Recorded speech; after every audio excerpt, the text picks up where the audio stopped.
Hello, ladies and gentlemen. This is Claudia Monticelli, the host of this podcast, Let's Talk Soul.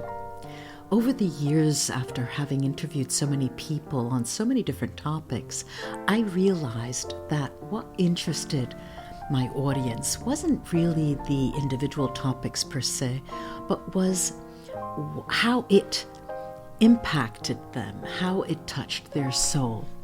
So I'll invite you all to lay back, put your feet up, and if you like what you hear, leave a review, 5-star review. I'd appreciate that. So just enjoy your listening. Today I have a guest. His name is Brent Giannotta. Brent, say hello to our audience. Hello, audience. Hello, audience. He's usually more talkative, I think. So I'm going to introduce him first.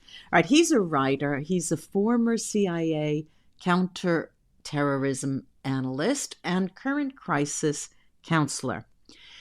He's a native of Los Angeles, an alum of the University of Southern California, and a former college athlete. Now, as you get the tendency, there's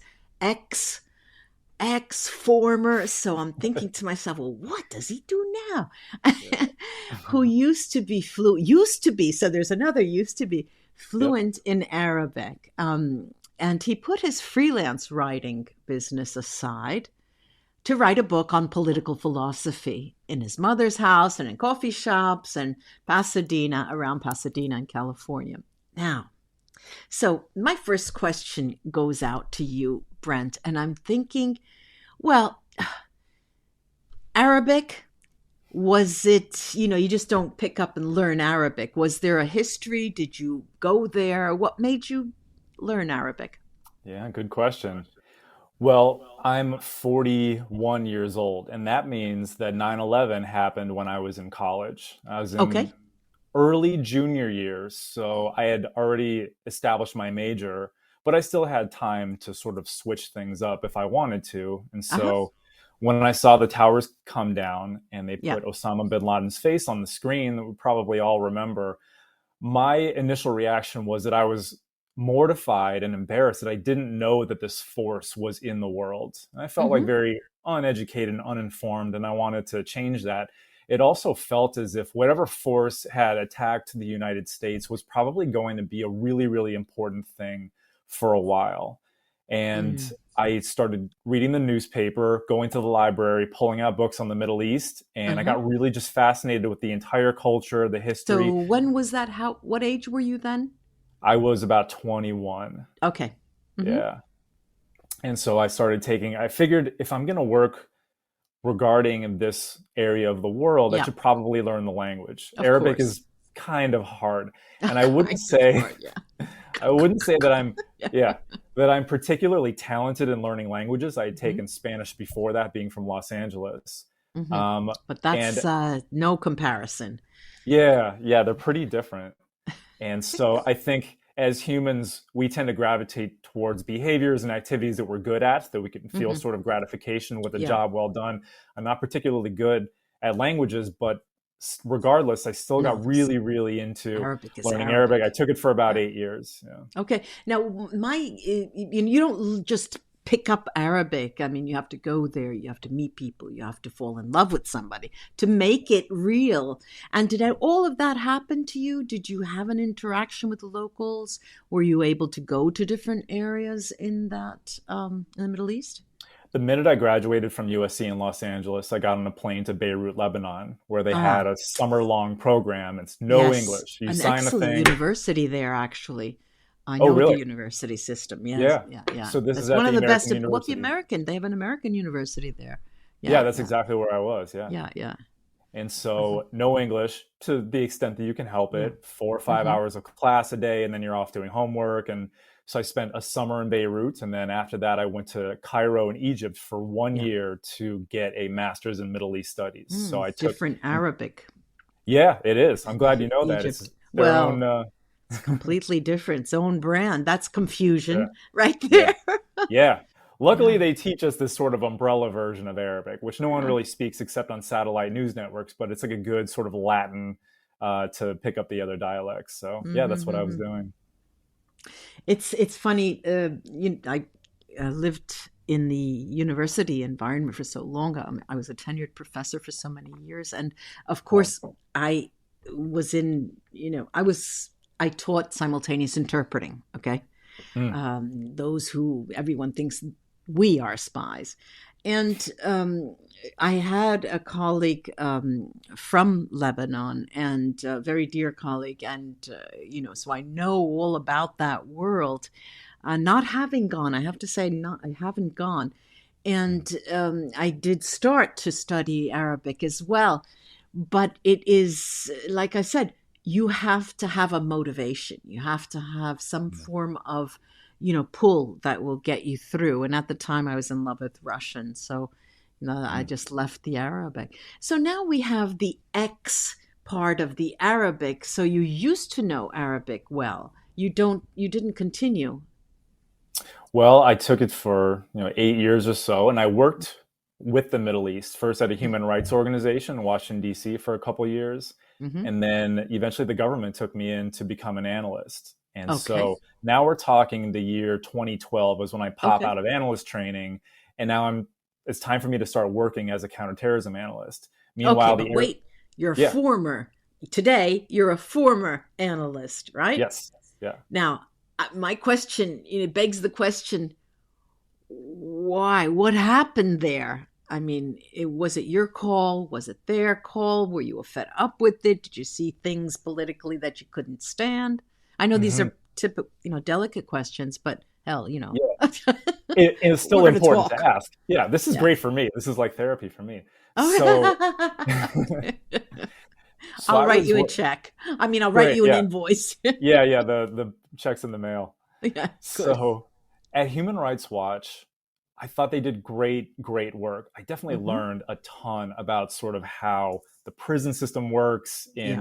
in Dubai, and a lot of like really terrible things that happen to political dissidents in that Hmm. region of the world that hopefully don't happen at all Yeah. here or in Europe. And so the work was great and I learned so much, but there was one method of how to do things that I thought sort of was less effective than it could be. Hmm. But just like many other bureaucracies, things are hard to change, especially like core values and core functions. I And mean, you're so not I you're was, you're being very abstract. I mean, I understand that if you tell me mm, too much, you're going to have to kill me. So, I'm hopefully not killing anybody today. so let's see. I can't get anything more out of you. I know what it's like to try not to bite the hand that feeds you. I know. Hmm. I used to work for the State Department as an Hmm. interpreter, and that was tough, Okay. very Yeah, tough, I'm sure. and I'm sure. not Yeah. wanting to say somebody's words, but hey, they're paying you. Hmm. Hmm. Um, so did you get fed up with it and left? Yes. Hmm. Yes, I wanted to move on, just like a lot of Hmm. other people do. I'd fallen out of love with the way that the organization functioned. Yeah. And to be frank, to answer your question more directly, which I Yeah. promise to keep doing from now on, my boss and I didn't get along almost Okay. from the first day. So that was Oh also well. a huge impetus. Yeah. Yeah, yeah, yeah. But we were chit-chatting before we pressed record, and you did explain that you're a private consultant, right? Hmm. That Yes. is the brunt of your work, a crisis counselor. Can you give us some examples of what you do? Yeah. Give me a Mr. X that comes to you and says, "Look, I'm having this trouble. I just can't do this, this, and this. Could you help me with?"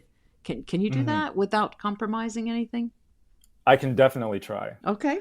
So, crisis counseling and writing consultancy are right now in my life are two separate vectors. Mm-hmm. So, for crisis counseling, I got trained by Didi Hirsch, which is this gigantic national organization Uh-huh. in Santa Monica, California, and they control the entire national grid of suicide and crisis helplines. If you're having the worst Yeah. day of your life, you're thinking about ending your own life, Mm-hmm. you want to call the 988 number. And if you're Mm-hmm. close to Los Angeles, you could get me, but there's a lot of other people that you But could can I get too. ask, how long is that training?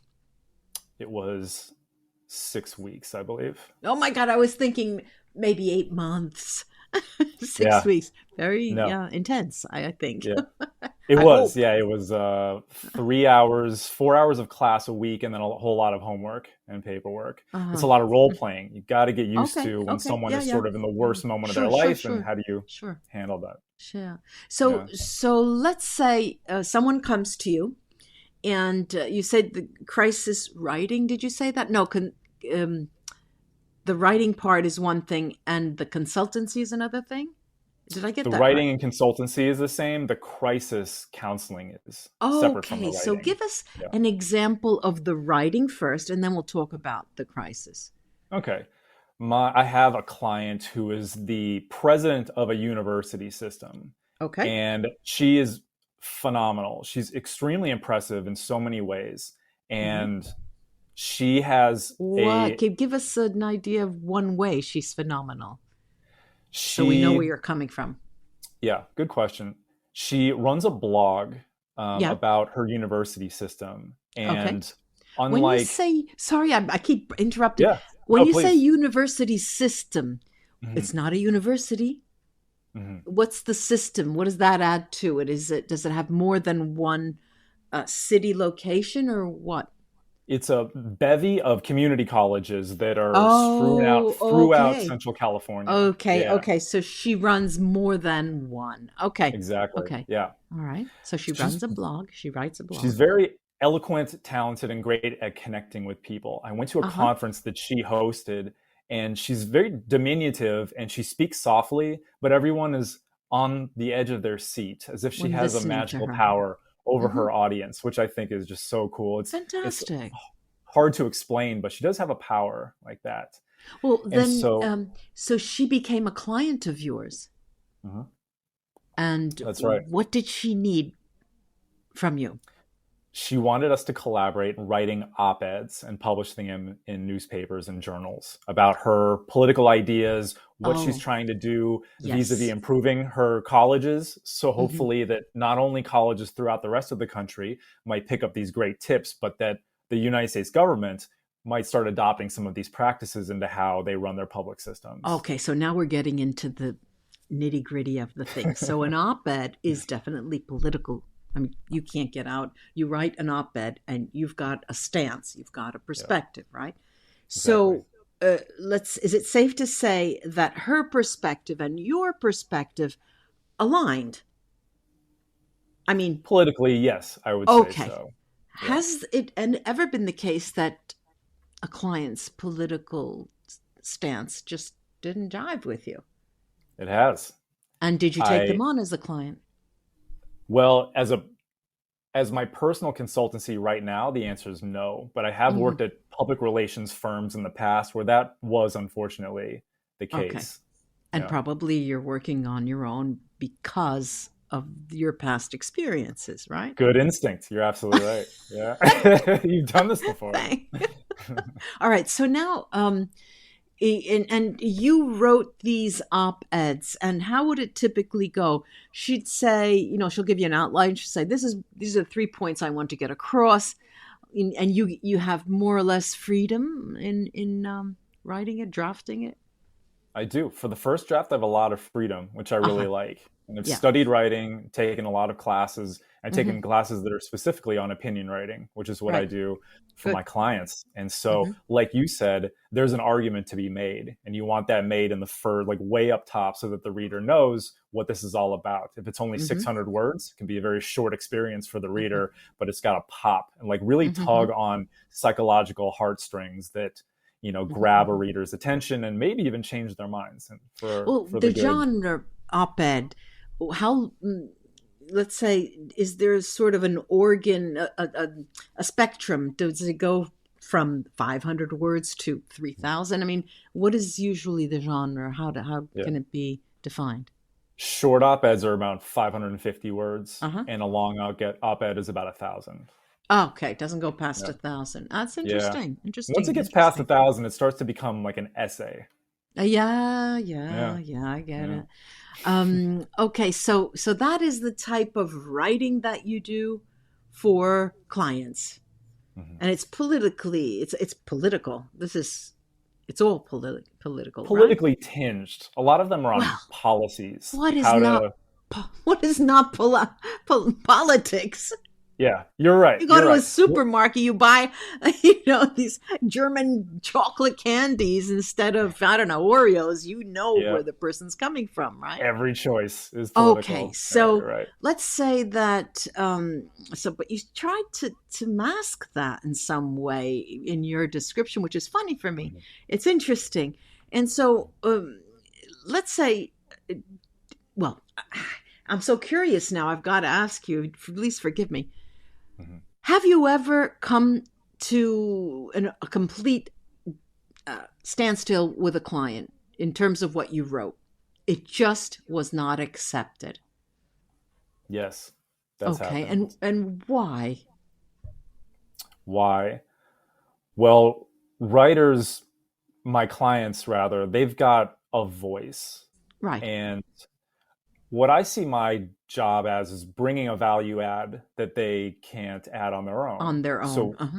whether it's structural or stylistic, Mm-hmm. um, I want to bring something to the table, or else there's no reason to hire me. Right. And Sure. anybody can write Sure. for themselves. Sure. So that means de facto, if I'm working with you, the end product is going to be a bit different than it was if you just ventured on your own. Right. And so I try to take what they've already written, like Right. things in the past, find maybe a small handful Okay. of things I think I can improve, and then Yeah. insert that into the draft that we're both working on.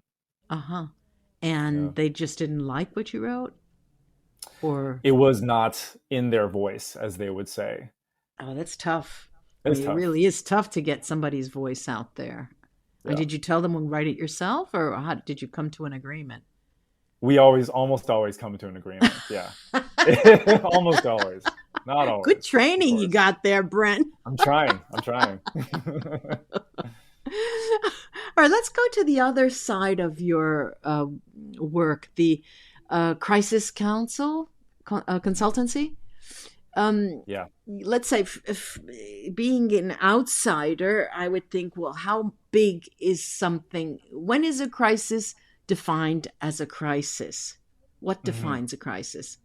We usually define a crisis as somebody going through something where they may not make it through the day without either harming themselves or ending their own life. That's the specific type of crisis that I am trained to deal with. A life or death crisis, then. Life or death, yeah. Okay. And so let's create an imaginary client here as well, and walk us through what happens typically, Mm-hmm. if you don't mind sharing. Yeah. When you call the suicide hotline, Right. I'll introduce myself. I'll say, "Suicide crisis line, this is Brent." And then I will leave a few seconds of silence for the caller to gather themselves and tell me what their name is. And then I'll ask them, "What's going on today? Yeah. Why was the reason you called?" And Mhm. then usually they will launch into an extremely sad story. I would say most of the calls, over 50%, are of two types. They're a young teenager, about 13 or Oh, 15, who has interesting. either been dumped by Uh-huh. whoever they were dating and now feels helplessly alone, Yeah. or they're also a younger person whose parents seem to be irretrievably diabolical in I all love that. sorts of. Irretrievable. Diabolical. Yeah, I like the it's diabolical. oh, thanks. Yeah, I've been trying to use that one. And so, Yeah. or you said half of them are that. What are the other half? The other half just cannot deal with their parents. Their It's parents seem always to. with parents? It's always younger people with a parental Not problem? always. I would say the most common call are these two calls. A young person, Uh-huh. younger than you would want them to be, 12, even 11. Oh, Yeah. oh, okay. Yeah. Do you ever work with CEOs from a company who has a world crisis to deal with? Something like that? Not in my crisis counseling. Uh-huh. In writing, Ah, yes. So okay. when writing op-eds, sometimes, and this has happened to me, my client will be somebody who's potentially in a lot of trouble, either with the Uh-huh. law or with their brand online, that Uh-huh. they've suffered a reputational hit that they want to have recovered. And I Uh-huh. can also help with that too.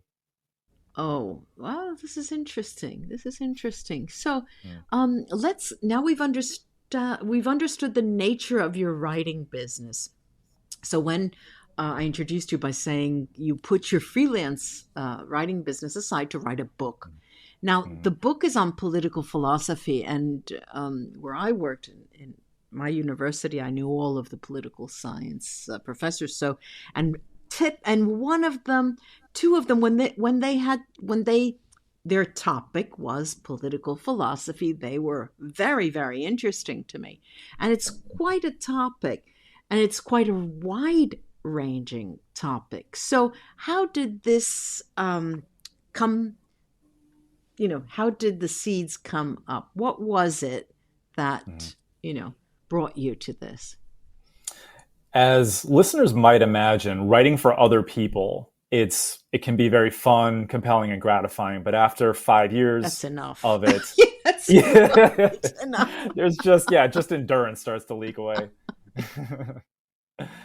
Well, I'm actually seeing good things. I'm seeing that my clients are able to change the conversation either around them or around the topic that they want to sort of be a Hmm. thought leader on. Yeah. And so now I'm seeing how the written word, and I'm sure you know this, can really change hearts and minds and can make Ooh, people better people. wait a minute now. You're a funny guy, Brent. You're a funny guy. Oh, thank you. You sort of take the answer to the question from far, far away. And I'm wondering, this is a strategy that you have. It's a it's a pattern that I'm seeing.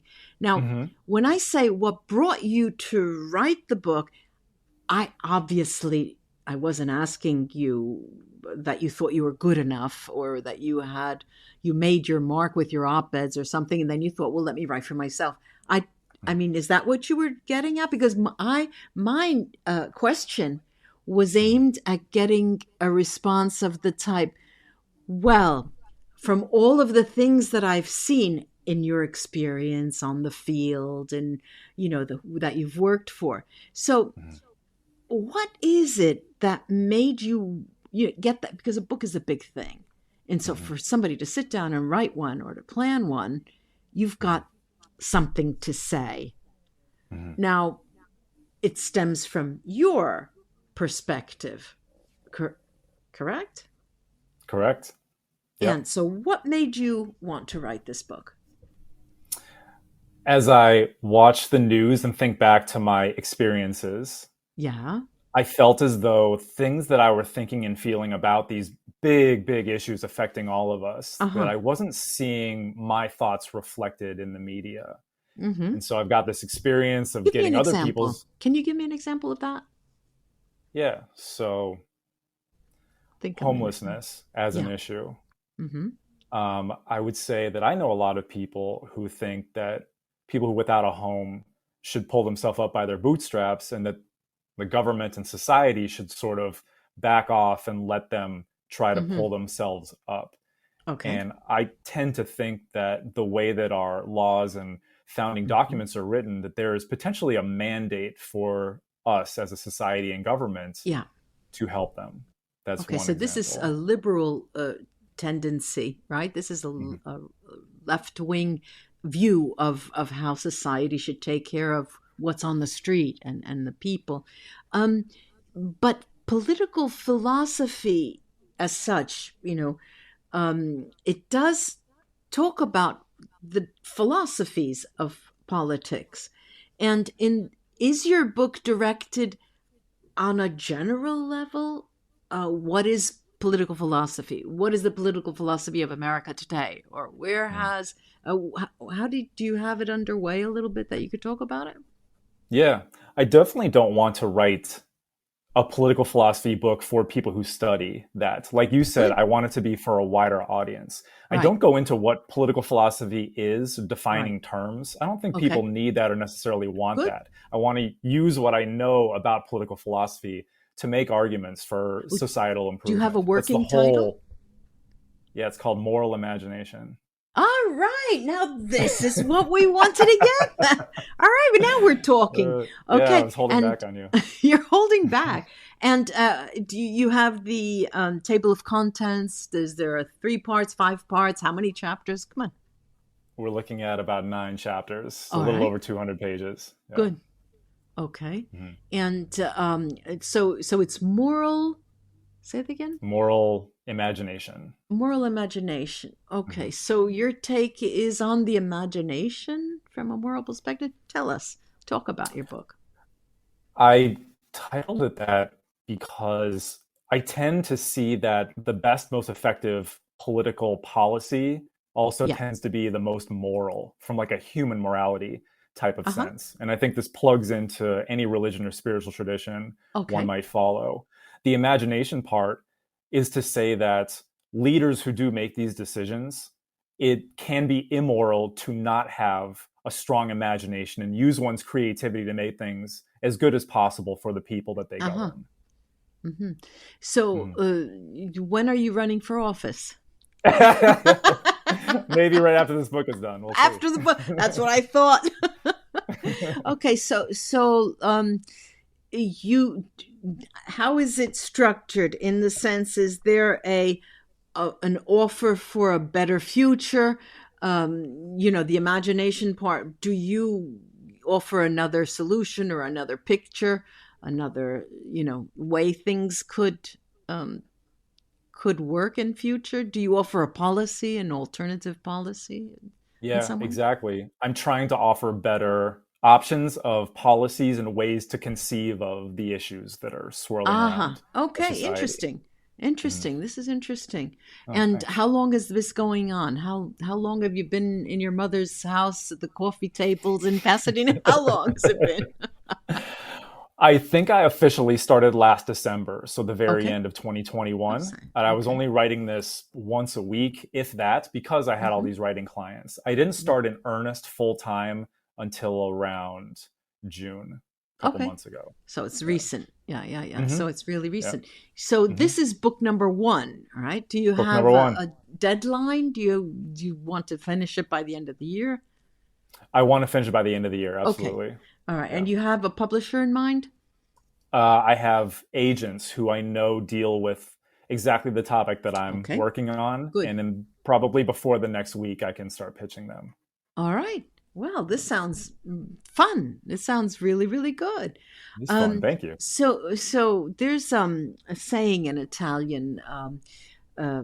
You have an idea in a drawer. You keep a secret idea or a dream in a drawer. Do you have one in that drawer for the future that you're For the hiding for the time future, being? Yeah. I'm very open to running for office. I All right. think I knew being, that was coming up. How did I know that?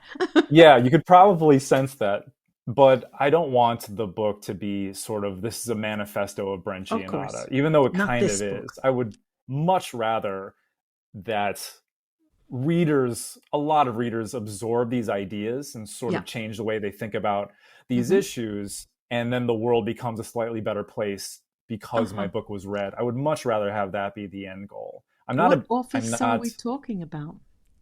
Run say for again, I'm office. sorry. What office are we talking about? You said run for office. Oh, I mean, the The sky's the limit? top sky could be the limit. I'm not sure. the the House of Representatives Okay. feels like a fun thing to Something try for you. for, Mm-hmm. and representing a few 100,000 people, and that's like All it's right. very attractive to me, a very attractive Okay. So prospect. now we're going to shift a little bit. This will be my last couple of questions for you. Um, all of what you're saying does give me, because I said I may have said, what made you change? What made you leave that job? So there obviously was a reckoning or an awakening or something that came up and started making you say, "Hey, there's something wrong here." Okay, Hmm. and typically when I speak to people on this podcast, it always coincides with a spiritual awakening of some sort. Hmm. Somebody has a near-death experience; they see their grandfather at the end of their bed or something. Did that happen to you? In a way, it did. You've Mm. got great instincts for these things. Yeah, I've been around a long time. I've talked to a lot of people. Yeah, I know you do. So I was, go ahead.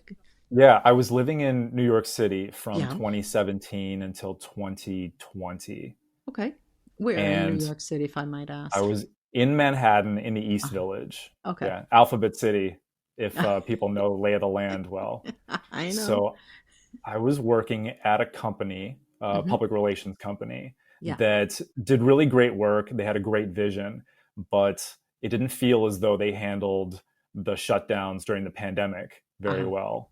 Hmm. We were all working way more than we had before. Hmm. I could see my coworkers kind of losing their minds, with bags under their Yeah. eyes, working until midnight.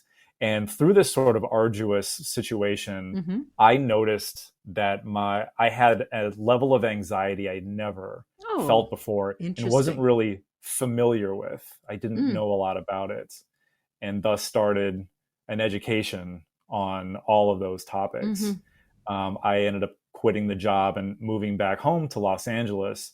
And throughout all of last year, I was on my own journey doing the work, as people would When you say. say doing the work, can you be more specific if you don't Yeah, mind? absolutely. Hmm. So trying to connect more with my own inner self through Hmm.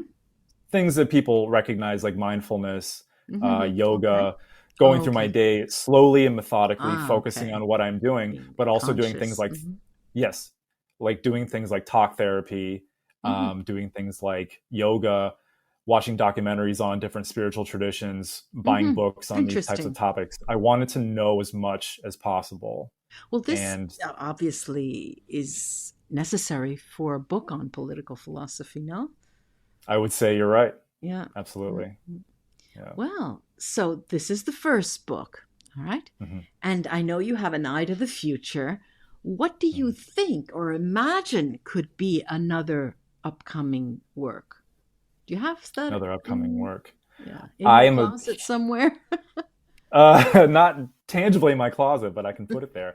I love fiction, and I think fiction in the forms of poems, which you are very fluid in, short Mm-hmm. stories and novels. I think they have a power to placate and empower the human psyche that Yeah. nonfiction doesn't have. Whenever I take Yeah. a fiction writing class, I'm so viscerally inspired by the things that we're So, reading. And but fiction is wide ranging. Do you have yeah, something more, a thriller or something?